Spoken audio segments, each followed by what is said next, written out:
Hello guys, അപ്പോൾ ഒരിക്കൽ കൂടി ഈ ന്യൂസ് ബ്ലോഗിലേക്ക് എല്ലാവർക്കും സ്വാഗതം. ഞാനിന്ന് വന്നിട്ടുള്ളത് നിങ്ങളൊരു കാര്യം പങ്കുവെക്കാനാണ്.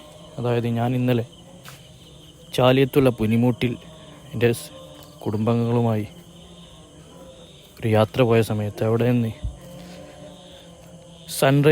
സൺറൈസിനെ സൂം ചെയ്ത് വീഡിയോ എടുത്ത സമയത്ത്, അതായത് സൂര്യനെ വീഡിയോ എടുത്ത സമയത്ത് ആ സൂര്യൻ ഇങ്ങനെ പൊട്ടുന്നതായിട്ട് എനിക്ക് അനുഭവപ്പെട്ടു.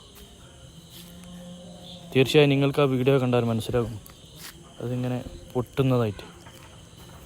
ഇങ്ങനത്തെ അനുഭവം നിങ്ങൾക്കുണ്ടായിട്ടുണ്ടെങ്കിൽ കമൻറ്റ് ബോക്സിൽ അറിയിക്കുക. അപ്പോൾ വീഡിയോ ഇഷ്ടമായിട്ടുണ്ടെങ്കിൽ സബ്സ്ക്രൈബ് ചെയ്യുക, ബെല്ലൈക്കൺ എനേബിൾ ചെയ്യുക. അപ്പോൾ പുതിയൊരു വീഡിയോയുമായി വീണ്ടും കാണാം. Okay, by.